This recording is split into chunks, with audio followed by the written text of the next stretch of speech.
El proceso de morir también es un proceso de vivir. Autor Iris Rubalcaba. Dedicado a la memoria de mi compañera de vida, mi madre y a todos los que perdieron la batalla contra el cáncer. El sol estaba a punto de meterse cuando Victoria miró a través de la ventana del hospital. El cielo teñido de naranja y rojo se fundía con las nubes como si el universo estuviera despidiéndose de algo.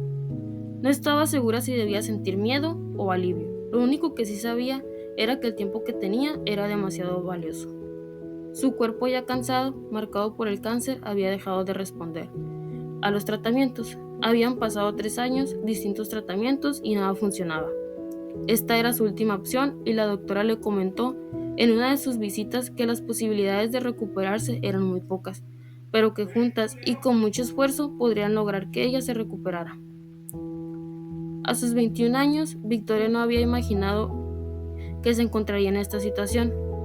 A menudo en las películas, los personajes jóvenes con cáncer siempre tenían una lucha heroica, llena de giros emocionales y relaciones que se profundizaban hasta el último aliento, pero en su caso no había sido así.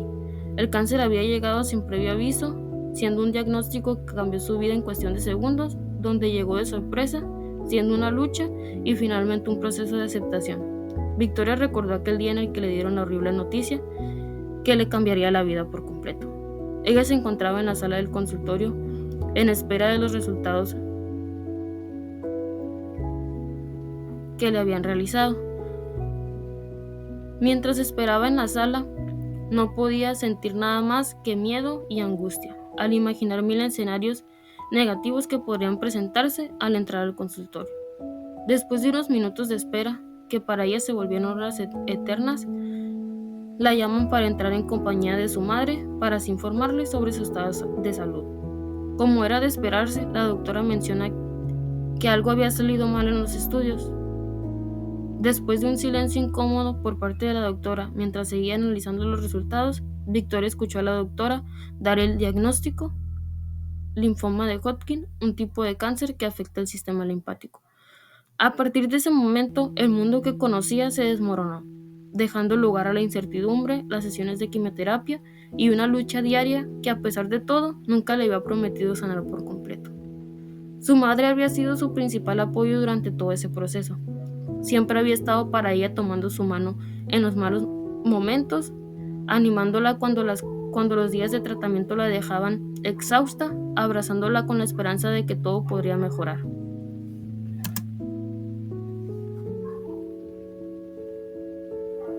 Pero el cáncer tenía su propio ritmo y ella no podía seguirle el paso. Las células de su cuerpo se habían revelado y nada parecía detenerlas. Victoria no podía evitar pensar en lo que perdería. No tendría la oportunidad de entrar a la universidad y en algún momento graduarse, de encontrar el amor verdadero y de viajar por el mundo como lo había soñado. No estaría para ver crecer a sus hermanos ni para compartir un futuro con sus sobrinos. Sin embargo, lo que más le dolía era que nunca podría decirle a su madre que todo iba a estar bien. La voz de su madre siempre había sido un consuelo en medio del caos, pero ahora Victoria ya no podía prometerle nada. Una tarde, después de una cita médica, Victoria se encontró con Julia, una de las enfermeras del hospital, en el pasillo.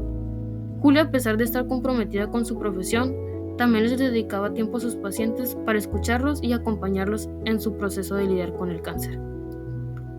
Era una enfermera bromista y carismática, que siempre tenía las palabras correctas para hacerte sentir mejor.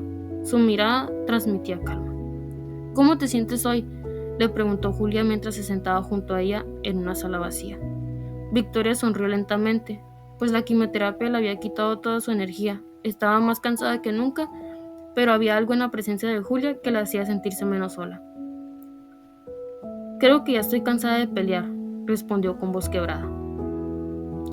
Todo esto es tan largo y doloroso. Julia la miró unos segundos antes de hablar. Es completamente válido sentirse así. El cáncer, más allá de las células y los tratamientos, afecta todo lo que eres. Tus sueños, tu futuro, tus relaciones. Y todo eso puede volverse muy pesado. Pero hay algo que quiero que entiendas. No todo se trata de ganar o perder. A veces la forma en que vivimos esos últimos momentos puede ser tan significativa como cualquier otra cosa. Victoria frunció el ceño, un poco confundida. ¿Qué quieres decir con eso?, preguntó, buscando en sus palabras alguna pista de lo que estaba tratando de explicarle. Me refiero a que aunque el tiempo que te queda sea limitado, eso no significa que debas dejar de vivir de la manera que te haga sentir más plena. El proceso de morir también es un proceso de vivir, si lo entiendes. Y parte de ese proceso es aceptar que no siempre se tiene el control, pero aún puedes elegir cómo enfrentar lo que viene. Victoria guardó silencio, pensando en lo que le había dicho. En esos días, la palabra muerte había sido una sombra constante, una presencia silenciosa, pero implacable. ¿Realmente podría cambiar su perspectiva sobre todo eso? ¿Cómo se podría vivir un proceso de muerte de una manera que tuviera sentido? Julia continuó. Hay algo que me enseñó un paciente hace unos meses.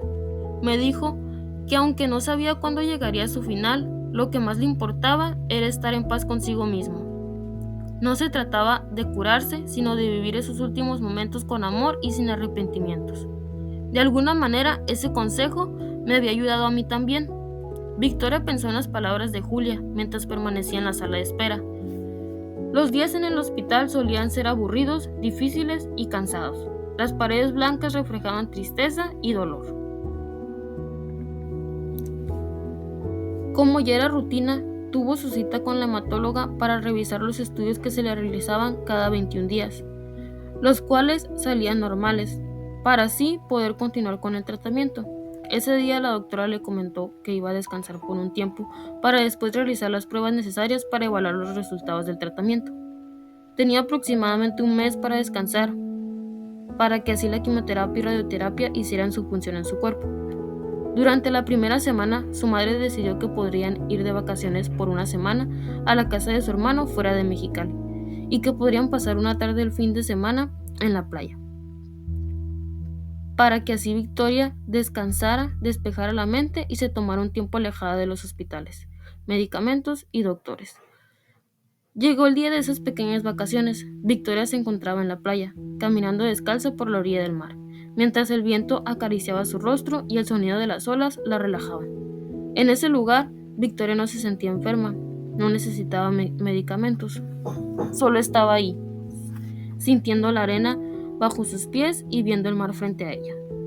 Era esa sensación de libertad, una sensación que hacía tiempo no había experimentado, porque siempre había vivido atada al miedo del futuro, a las expectativas y la lucha por sobrevivir. Durante esa tarde, Victoria comprendió algo importante. El cáncer había marcado su vida, pero no la había definido por completo. Podía seguir adelante incluso si su cuerpo ya no era el mismo, incluso si los días que le quedaban eran pocos. Podía elegir qué hacer con su tiempo y cómo vivirlo. Así fueron transcurriendo sus días de descanso. Victoria iba sintiéndose más libre y tomando con más tranquilidad su enfermedad. Justo cuando todo parecía ir muy bien, las cosas comienzan a complicarse. Su madre enferma y nuevamente el miedo y la angustia se hicieron presentes en Victoria. Su madre enfermó y estuvo hospitalizada aproximadamente 20 días. 20 días en los que Victoria no pudo hablar con ella y mucho menos verla, ya que la enfermedad que su madre tenía era contagiosa. La única manera en la que Victoria recibía información sobre el estado de salud de su madre era por medio de llamadas, y el pronóstico que los doctores le daban no era positivo. Incluso le recalcaban que debía estar preparada para cualquier situación, y aunque Victoria sabía lo que eso significaba, ella siempre mantenía la fe y la esperanza de que su madre regresaría a casa. Victoria vivió días llenos de tristeza, dolor y ansiedad. Lo único que podía hacer era pedirle a Dios que su madre se recuperara. Un día por la madrugada, Victoria no podía dormir. Se encontraba llorando de manera desconsolada, pidiéndole a Dios por la salud de su madre, y parecía que Victoria tenía un mal presentimiento. Entre dormida y el llanto, su celular comienza a sonar. Victoria comenzó a sentir miedo, por lo que contesta rápidamente la llamada. Lamentablemente era esa llamada a la que tanto le temía, donde le dieron la noticia de que su madre había fallecido hace unas horas debido a un paro respiratorio y que habían hecho todo lo posible por reanimarla, pero no lo habían logrado. Nuevamente a Victoria se le derrumbó el mundo. El dolor y la tristeza la invadieron. Había perdido a su compañera de vida, a la persona que siempre sostuvo su mano en sus momentos difíciles. Su madre había sido su razón para continuar con el tratamiento, cuando la dejaba agotada. y sin ganas de seguir adelante. Pero esa única razón que tenía para continuar se había ido, y Victoria sabía que ya no volvería a verla jamás. Su madre se había ido y se había ido sin despedirse, sin un último abrazo, sin un último beso o un último te quiero y sin un último adiós. Victoria no había podido despedirse y eso le rompió el corazón. Pero eso no había sido todo. Su madre le había dejado un mensaje con uno de los enfermeros unas semanas antes de estar inconsciente. Ella le había pedido a Victoria que a pesar de que todo pareciera ir mal, nunca se rindiera, que continuara con los tratamientos y que llegara hasta el final. Este mensaje le dio a Victoria alivio y tranquilidad, porque sabía que su madre había pensado en ella en sus últimos momentos y que hasta ese día su madre estaba cuidando de ella. A la semana siguiente después del funeral, Victoria tenía que acudir a su cita donde le darían los resultados de la tomografía que le habían realizado. Después de varios días donde se sentía triste y desolada, era difícil para Victoria acudir a una cita sabiendo que ya no tendría a su compañera al lado para sostenerle la mano si algo malo sucedía. Pero también sabía que debía ponerse de pie nuevamente y enfrentar la realidad, así como su madre se lo había pedido. Ella sabía que tenía que cumplir con lo que su madre le había pedido, tenía que honrar su memoria de la mejor manera. Victoria acudió a su cita y el tiempo en la sala de espera se volvió eterno. Parecía que nunca mencionarían su nombre para entrar a consulta. Después de una larga espera, la enfermera la llama para finalmente entrar. Victoria entra y saluda a su doctora, a lo que la doctora continúa con una serie de preguntas de rutina y comienza a leer en silencio los resultados de los estudios. Entre ese silencio incómodo, gestos y aplausos por parte de la doctora, Victoria confundida no lograba comprender a qué se debían, hasta que la doctora rompe el silencio y dice: «Felicidades, lograste una remisión completa». Victoria, con un nudo en la garganta y muchísimas ganas de llorar, no sabía cómo reaccionar o qué decir. Por lo que la doctora le da un fuerte abrazo y le dice que ese momento se lo debían a su madre, que era en honor a ella, a su esfuerzo, compromiso y que lo habían logrado a pesar de que el proceso estuvo lleno de momentos difíciles. Victoria tenía un enorme nudo en la garganta, por lo que no podía ni emitir una sola palabra. La nostalgia de no tener a su madre se hacía presente en ese momento tan importante y especial. La llenaba de tristeza y aunque también su felicidad era inmensa, porque sabía que finalmente ese mal momento ya había pasado y que podría cumplir sus sueños, así como también sabía que quizás su madre no se encontraba físicamente presente, en su corazón la había acompañado en todo momento. Durante todo este largo y difícil proceso, Victoria había aprendido a ver más allá de la enfermedad y la muerte. Había entendido que la muerte no era el final, sino una parte más del proceso de la vida, que no deberíamos tener momentos difíciles o de fragilidad para comenzar a valorar la vida y a las personas que nos rodean, que un abrazo, un beso, una palabra o un te quiero pueden ser lo más valioso y significativo que alguien te puede dar, que debemos valorar hasta el más mínimo detalle que la vida y las personas nos dan, porque lamentablemente nunca sabemos cuándo podría ser nuestro último día.